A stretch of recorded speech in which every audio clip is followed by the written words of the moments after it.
ہمارے ہاں عموماً سب کانٹیننٹ کے معاشرے میں نماز مغرب کے بعد گھر میں جھاڑو دینے، ناخن کاٹنے، گھر کی چھت پر جانے کو نہ صرف معیوب سمجھا جاتا ہے بلکہ اسے دین اسلام کی روشنی میں منع بھی بتایا جاتا ہے۔ کیا واقعی اسلام میں ان اوقات میں کام کاج کرنا منع ہے؟ اگر ہاں تو پلیز اس کی حکمت بھی بتا دیں۔ پہلے تو کیٹیگوریکلی سن لیں کہ یہ ساری کی ساری ہندوانہ توہمات ہیں جو ہمارے معاشرے میں آ گئی ہیں۔ ایک چیز ضرور ہے، صحیح بخاری اور مسلم کی متفق علیہ حدیث ہے، نبی صلی اللہ علیہ وآلہ وسلم نے فرمایا کہ جب مغرب کا وقت ہو جائے تو اپنے بچوں کو باہر نہ نکالو۔ اس وقت شیاطین نکلتے ہیں اور وہ بچوں کو اچک لیتے ہیں۔ اور بخاری مسلم میں حدیث ہے کہ مغرب کے بعد اپنے گھروں کے دروازے کو بند کر دو اور بسم اللہ پڑھ کے بند کرو تو شیطان بھی نہیں کھول پائے گا، ورنہ تو یہ جو لوگ کہتے ہیں نا ہم جنات سے اتنا کام لیتے ہیں تو کوئی بینک سے پیسے چوری کروا کے بتائے، دنیا کا نظام نہیں چل سکتا۔ اللہ تعالیٰ نے یہ جو ہرڈل ہے وہ سب کے لیے رکھی ہوئی ہے۔ بخاری مسلم میں الفاظ ہیں، اپنے برتنوں کو ڈھانپ دو، خالی برتنوں کو الٹا کر دو اگر ڈھانپ نہیں سکتے، اور اگر بھرے ہوئے برتن ہیں اس کو ڈھانپنے کے لیے کوئی چیز نہ ملے تو بخاری مسلم کے الفاظ ہیں کوئی ایک تنکا ہی اس کے اوپر رکھ دو۔ اور مسلم شریف میں حدیث ہے کہ ایک رات سال میں ایسی آتی ہے جس میں اللہ تعالیٰ کی طرف سے کئی ایک مرض آتے ہیں اور وہ ایسے برتن میں داخل ہو جاتے ہیں جن برتنوں کو کھلا رکھا ہوا ہوتا ہے۔ تو نبی صلی اللہ علیہ وسلم نے یہ ساری انسٹرکشنز فرمائی۔ پھر بخاری مسلم میں یہ بھی حدیث ہے کہ نبی علیہ السلام فرمایا رات کو چراغ بجھا کے سو۔ بعض اوقات آپ علیہ السلام نے فرمایا کہ جو وہ چوہا ہے وہ دیے کی بتی کو لے جاتا ہے اور گھر میں آگ لگ جاتی ہے۔ بلکہ بخاری مسلم میں یہ بھی موجود ہے کہ نبی علیہ السلام کے مبارک زمانے میں ایک گھر کو آگ لگی اور سارے گھر والے جل گئے اور وہ اسی طرح لگی تو آپ علیہ السلام نے منع فرمایا۔ اور اس کو آپ آج کل کے اعتبار سے دیکھ لیں، یہ سوئی گیس کے ہیٹر یا اور بھی آگ والی کوئی بھی چیزیں رات کو بند کر کے سونا چاہیے۔ آئے دن ابھی تک واقعات ہو رہے ہیں کہ لوگ مرتے ہیں، لوڈ شیڈنگ ہوتی ہے، جب گیس آتی ہے تو آٹومیٹک ہیٹر تو آپ کو پتا ہے 15-20 ہزار روپے کا ملتا ہے۔ ہمارے جو عام 2,500-3 ہزار والے ہے ہیٹر، یہ تو جب گیس آئے گی تو دوبارہ چلنا شروع ہو جائیں گے، اور ظاہر ہے وہ پائلٹ بھی بجھ گیا ہوتا ہے۔ ایک ظلم تو یہ کر رہے ہیں نا، اتنی گیس لے جاتے ہیں کہ پائلٹ بھی نہیں چلتا۔ اگر پائلٹ جلتا رہے نا تو دوبارہ گیس آئے تو ہیٹر چل اٹھے۔ اسی طریقے سے آج کل آپ کو پتا ہے وہ چونکہ پائلٹ جو کہ بھی گیس نہیں رہتی ہے تو وہ گیزر بھی رات کو بند ہو جاتا ہے، ورنہ پہلے جو لوڈ شیڈنگ ہوا کرتی تھی نا اس میں پائلٹ بند نہیں ہوتا تھا، اتنی گیس ضرور رکھتے تھے تو رات کو جب صبح فجر کے وقت جب گیس واپس آتی تھی تو دوبارہ گیزر، اب تو روزانہ گیزر بھی آن کرنا پڑتا ہے۔ آٹومیٹک تو تھوڑے لوگ ہی افورڈ کر سکتے ہیں، اتنے مہنگے ہیں۔ تو یہ چیزیں ضرور ہیں۔ باقی یہ توہمات ہیں کہ جی گھر کی منڈیر پہ کوا بیٹھ جائے تو مہمان آ رہا ہے، کالی بلی راستہ کاٹ دے تو یہ کوئی نحوست ہے، شیشہ ٹوٹ جانے کو نحوست سمجھتے ہیں۔ اچھا کہتے ہیں جوتی پہ جوتی چڑھی ہو تو سفر لکھا ہے، تو میں اکثر کہتا ہوں میری جوتی پہ جوتی چڑھا دیں آپ روزانہ کے لیے، میں تو جاتا ہی نہیں ہوں کہیں، اس طرح سفر نہیں ہوتا۔ آٹومیٹکلی بھی کئی بار میری جوتی پہ جوتی چڑھی ہوتی ہے، میں تو مہینوں نہیں نکلتا ہوں، ضرورت ہی نہیں پڑتی۔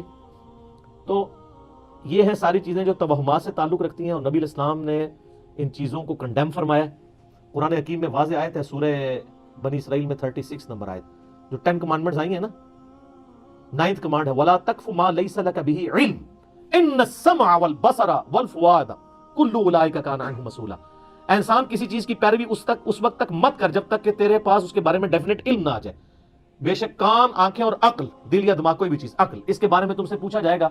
ان 3 چیزوں کو استعمال کر کے تم نے حق بات تک پہنچنے کی کوشش کیوں نہیں کی؟ اور یہ زلزلہ کیوں آتا ہے؟ اور یہ گائے نے ایک سینگ کے اوپر زمین اٹھا رکھی ہے، جب تھک جاتی ہے دوسرے پہ اٹھاتی ہے تو زلزلہ آ جاتا ہے۔ اب یہ توہمات ہے، وہ کتنی بڑی گائے ہے، کدھر ہے، سب جھوٹ ہے۔ اسلام ان چیزوں کو نہیں مانتا۔ یا سائنس پروف کر دے مانیں گے، ایکوائرڈ نالج بھی ڈیفینیٹ ہے، ریویلڈ نالج بھی ڈیفینیٹ ہے، لیکن ایکوائرڈ نالج وہ جو یعنی سرٹیفائیڈ ہو تجربات سے۔ مثلا یہ چیز بالکل اسٹیبلش ہے کہ پیٹرول سے آگ بھڑکتی ہے، کبھی ایسا نہیں ہوا کہ آگ کے اوپر پیٹرول پھینکا جائے تو پانی کی طرح اس کو بجھا دے، تو یہ بالکل definite physical phenomena of nature ہے۔ یہ قرآن و سنت کی اتنا حجت ہے، اتنا حجت ہے کہ آپ دیکھیں حضرت ابراہیم علیہ السلام نے نمرود کو جس دلیل پہ خاموش کروایا تھا وہ ہے یہی تھی کہ میرا رب وہ ہے جو مشرق سے سورج نکالتا ہے، اگر تو رب ہے تو مغرب سے نکال کے بتا، تو ہکا بکا رہ گیا تھا کافر۔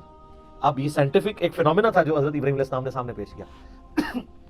اللہ تعالیٰ کے جو یہ فزیکل فینومینا ہے اتنے محکم ہے کہ کبھی کبھار ہی ٹوٹتے ہیں۔ آگ ایک ہی دفعہ ٹھنڈی ہوئی ہے ابراہیم علیہ السلام کے لیے، روز روز تو نہیں ہوتی۔ کعبے کو بھی اللہ تعالیٰ نے ابرا کے لشکر سے ایک ہی دفعہ بچایا ہے، اس کے بعد تو یزید کے دور میں خانہ کعبہ کے اوپر چڑھائی ہوئی ہے اور غلاف کعبہ کا کچھ حصہ جل گیا، اس کے بعد پھر حجاج بن یوسف کی چڑھائی کے دوران خانہ کعبہ کی دیواریں منہدم ہو گئی، کچھ نہیں ہوا۔ واقعہ حرہ میں مدینہ شریف کی حرمت پر مال ہوئی۔ دنیا پر قدر ایفرٹ ہے، آپ لاکھ کہتے ہیں بزرگوں نے دنیا کا نظام سنبھالا ہوا ہے، کوئی فرق نہیں پڑتا۔ تو یہ چیزیں بقدر ایفرٹ چل رہی ہوتی ہیں۔ باقی یہ جتنے توہمات ہیں کہ شام کے وقت جناب وہ آپ جھاڑو نہیں دے سکتے. کیوں نہیں دے سکتے؟ کامن ہے. ناخن نہیں کاٹ سکتے. اور میں نے تو گھروں میں لڑائیاں ہوتی دیکھی ہیں اس بات کے اوپر. خامند بیویوں کو ڈانٹ رہے ہیں, مائیں بچوں کو ڈانٹ رہی ہیں, رات کے وقت کوئی ناخن کاٹ لے, اور ان سے یہ پوچھیں کہاں لکھا ہوا ہے, تو نہ ان کو پتا نہ ان کو بتانے والوں کو پتا. سارے سنا کے سننی تنی پڑھ پڑھا کے سننی بڑھو. اسلام میں کوئی ایسی چیز نہیں ہے کہ آپ اس کی بنیاد کے اوپر لوگوں کو مصیبت میں ڈال دیں. جو چیزیں منع کرنے والی تھی وہ کر دی گئی ہیں. وہ میں نے آپ کو بتا دیا کہ رات کے وقت بچوں کو نہیں نکالنا آپ نے, مغرب کے وقت, وہ ساری چیزیں اپنی جگہ موجود ہیں. اچھا ہوتی کوئی یعنی 10 چیز موجود ہے, اس کے ساتھ صفر لگا کے اس کو 100 کر دیتے ہیں, کوئی اور صفر لگا کے 1000 کر دیتا ہے, اس طریقے سے بڑھاتے چلے جاتے ہیں, غلوف کرتے جاتے ہیں. حقیقت میں وہ چیز بڑی تھوڑی ہوتی ہے.